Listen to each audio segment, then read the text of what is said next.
Hello, everyone. This is the Jeff Cowan coming to you from thejeffcowan.com with my weekly podcast. It comes out every Tuesday. It is called Success in Professional Sales and Success in Life in General. Thank you for coming back. I got a great program for you today. We're going to discuss the 3 reasons people do not buy. Now, the reason I decided to talk about this today is because, like always, I pay attention to your text, I pay attention to your emails and your writings and stuff, and we've had a whole bunch of people saying they're really struggling to get their products sold. And so here's something I put together for you. It's called the 3 reasons people don't buy. And here's what they are, by the way. Number 1, nobody knows about it. Okay, we'll talk about how to get people to know about it. You're explaining it the wrong way. This is probably where I'd put a lot of attention just going into this, I would tell you that. And then number 3, they don't need it or they don't believe that they need it. So let's tackle this. If you're struggling selling your product, you're struggling selling your services, again, there's generally 3 reasons people don't buy, and we will explain what you can do about each one of those. Now, before I get into that, a lot of you, again, have been writing in wanting to know how to find out more about me. It's easy. You go to thejeffcowan.com, thejeffcowan.com, and everything you'd want to know about me is right there, okay? But before I go any further, I got something I just got to tell you because I'm so excited about it. You see this book right here? It will be ready to buy by the end of the week. It's called What I've Learned About Sales, Motivation, Leadership, Management, and Life in General from attending and watching over 35 Indy 500s. It's got some great business and sales lessons in it. You got to get this book. It'll be available by the end of the week. We will tell you next week how to get your own copy of it. You're going to love this. And by the way, it's going to come with a video program too. Can you believe that? But let's get back to today's meeting. The 3 reasons people don't buy. Like I said a second ago, number 1 is nobody knows about it. All right? Nobody knows about it. So we're lucky to live in the day and time that we do now because it's much easier today to get your product out there, not just to your buyers, but worldwide than it was when I first started out in selling. So let's take a look at some of these ways you can get it out there. A would be social media. I mean, if you don't have a social media program telling people that you exist and what you do and how you do it and why you're the best and all the benefits that your product has, you're really, really leaving a big part of your audience dry. Social media can and will make the difference for you. Now, when I say social media, your company may have websites, your company may have a big social media platform that they work from, but you need to go to your bosses and you need to figure out what you can do to promote yourself. This is very, very common these days to promote yourself within a company. So social media would be a way to get it out there. And so what I'm talking about when I say promoting yourself would lead us to B, which would be things like LinkedIn and other business sites. There are thousands, if not millions of people on these sites that either own a company telling people, hey, I'm here, and they're telling about their product, and or they work inside or they work for somebody else and they say, hey, look, this is what I do and here's how I do it. Print ads is another way to do it. Now again, as a company or an individual, you can do this. Now print ads I'd be very, very careful with. They're not as effective as they used to be because of the social media and all the ways you can get the word out there. But print ads, if placed in the right place at the right time, could be very valuable to you. For example, you might, for example, have kids, and so maybe they're having a school program and they're looking for sponsors for the school program, or maybe you've got a high school aged or college aged person and they're looking for ads for their newspapers and whatnot that they print. That'd be a very good way to do it. You'd be surprised what your local PTA, Parent Teachers Association, your local schools can deliver to you. A lot of people like to keep business local. A lot of people like to do business with people that they have things in common with and that they feel they know.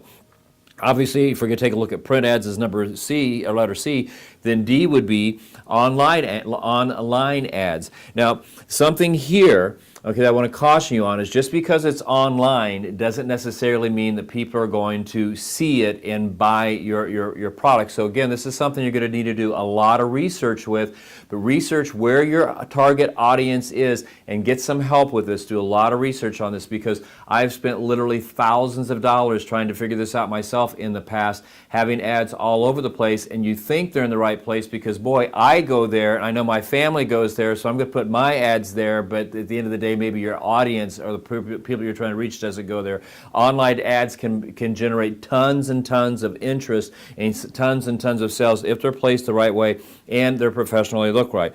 E is another thing we could talk about is conventions. Do you represent a product or a service that has conventions, whether it's a convention for this type of service or product or other ones? So conventions can be good if you pick the right one.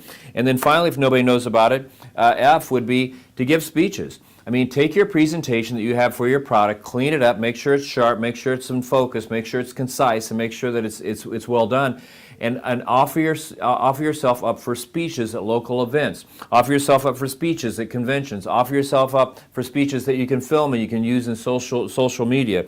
I found for me that that's the biggest single way, and it's always been this way, biggest single way for people to buy products. If they see me at a convention, they see me speaking, they see some of my videos, they typically want to buy. And I'll tell you, over 30 years ago when I first started getting into sales and whatnot, I would go to local churches, I would go to local schools. They're always looking for people to fill up their programs at the PTA for new information, or they're looking for people at the local churches to talk to the different groups and whatever the products and services you might have. Giving speeches is a great way to get your name out there. So if nobody knows about it, there's some very simple but effective ideas you can use to get people to know about it.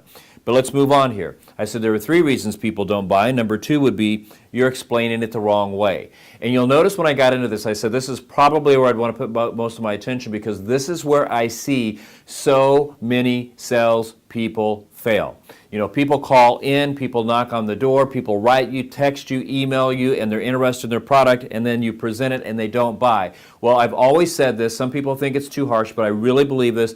If you have a prospect in front of you and they want to hear your presentation and they sit through it, they believe they have a need for it, they're going to do something, and they've got the resources, and you make your presentation, they don't buy, then whose fault is it? I mean, it was just you and that person in the room, right? It was just you and that person involved in the deal. So if they didn't buy, you got to take the blame. So what do we do?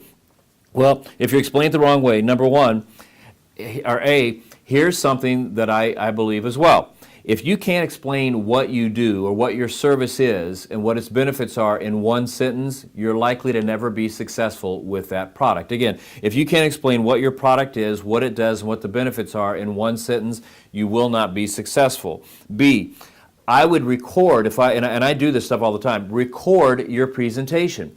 Just sit down when nobody's around, turn your phone on, turn your computer on, record, and just record your presentation. If you're not comfortable doing that, next time you're doing a live presentation, record it. As a matter of fact, I would recommend you record all the live presentations with your paycheck on the line and when you're in front of real customers as many times as you can, and play it back. Record it. Does it sound fresh? Does it sound like you're excited? Do you sound confident? Do you sound like you know what you're talking about? C, ask yourself this: if you're making presentation and people aren't buying, C, is your presentation relevant?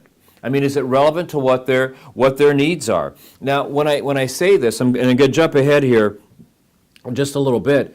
But for example, with one of the products I have in the auto industry, there's actually 5 different things that it will do. 5 different big things, I should say. It does many things, but 5 major benefits that it would provide. For example, it will show people how to get perfect survey scores. It will show people how to gain customer retention. It will show people how to sell more. It will show people how to get higher gross profits. It will show people how to be more efficient. Well, I learned a long time ago that if I don't narrow down what the customer is really looking for, I mean, are they looking for all 5 of those things, or are they looking for only one of those things? And so you might want to take a look at your presentation and make sure you're talking about the things that are relevant to your customer, okay, and whatnot. And then D, when you're making the presentation, I alluded to this earlier, are you smooth? Are you confident? Do you sound believable? Are you passionate? Are you enthused? And the only way you'll ever know that is to record yourself and listen back. And when I say record yourself, you know, a lot of people get nervous about that because they don't like hearing or seeing themselves on video because it just sounds strange, but it's one of the most valuable tools that you can have. We have a training program that we will do just that. we will film, set up hidden cameras. Everybody knows it, so it's not like we're doing anything creepy here, but we will have hidden cameras around businesses, and we will record salespeople with real customers. And then what we will do is we'll bring back not just that one salesperson, but 3, 4, 5 at the same time and play all of their tapes back. Now, it's a great way to train, because you not only see how you sound and how you look and the like, but you see what other people sound like as well, and what they look like. And so in doing that, you might say, there's this one technique. I would never say that to a customer. I would never do that. But then when you watch these other people's tapes, you see 2 or 3 people do it, and they're successful, and all of a sudden you start to get it. But if nothing else, you see what you sound like. Are you smooth? Are you confident? E, is your presentation too long? So it's boring people. You're going too far. I see this happen a lot of times where people are overexcited about their product and they want to tell the customer everything, and the customer many times doesn't need to know everything. They just need the high points. Or is it not long enough? You're not giving enough information, enough benefits and the like. So again, nobody knows about it. We talked about that. Number two was you're explaining it the wrong way. And the number 3 would be they simply don't need it, okay? Or they believe they don't need it. So let's take a look at a couple things there. A, is your product current? I mean, there's sometimes products, and salespeople, I'm not trying to create turnover. Business owners, I'm not trying to create turnover. But sometimes products just cease to exist because nobody needs them anymore. And a perfect example of that is the BlackBerry phone. Some of you watchers may not even remember the BlackBerry, but about 10 years ago, the hottest phone you could have was a BlackBerry phone. I mean, they were selling millions of them right up to the point that Apple put their new phone out, and literally overnight, the phone died like that. Now, I understand you can still buy BlackBerries, but you know what? It's not the most current product, and so you may want to take a look at your product. Is it current? Is it anybody really need it? And B, what can you do to change their minds? Okay, if they believe they don't need it, what can you do to change their minds? And one of the things that I've always been a big fan of and do myself is I write a lot of articles, and I write articles based on what I see going on in the different industries that I'm involved in. And when I hear or see different things, then I write an article addressing it and lightly tell them how I can help them with my products solve their problem. And I go back to something I said under number 2 as well.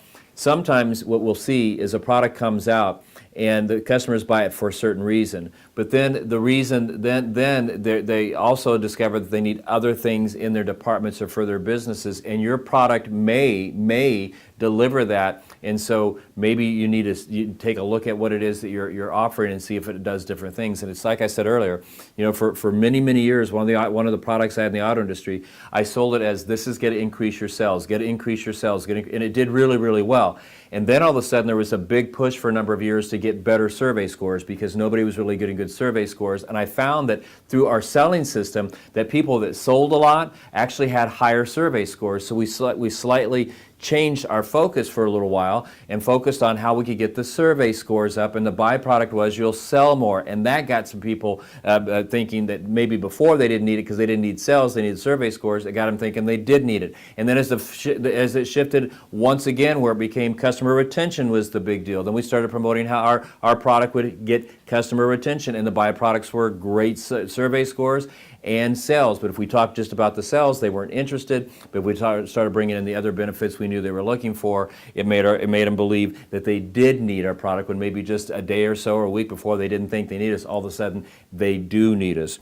So sometimes when people don't think they need it, maybe you're focusing on some of the wrong benefits that your product or service can or will and does deliver. So again, 3 reasons people don't buy. Nobody knows about it. We gave you great ways to make sure people know about it.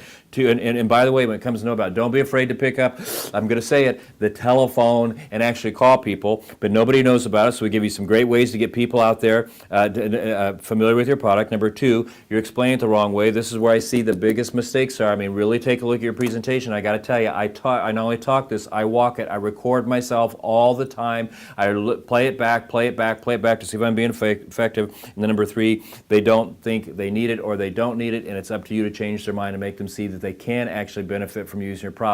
Hey, that's all the time I have today. My name's Jeff Cowan. I'm coming to you from thejeffcowan.com. Go to that website, thejeffcowan.com. You'll find out all kinds of things about us, like this book that's coming out here. You got to get a copy of this book. I'm telling you, it is great. It's generating all kinds of buzz. It is available right now for pre-order on Amazon.com, but we're going to give you a link next week where you can go and get this book. It's going to have a video program. It's great, and it's fun, and I hope that you get it. With that, I want you to do me a favor. I want you to go out and find as many prospectors as you can. I want you to get them interested about your product. I want you to present that product and get them so excited about it that when you ask them for the money, they throw it back at you. You get all kinds of commission, and then you get to live the life that you so deserve and you want so badly, because between now and next week, that's exactly what I'm going to do. So with that, happy Easter. See you next Tuesday, and God bless. Take care.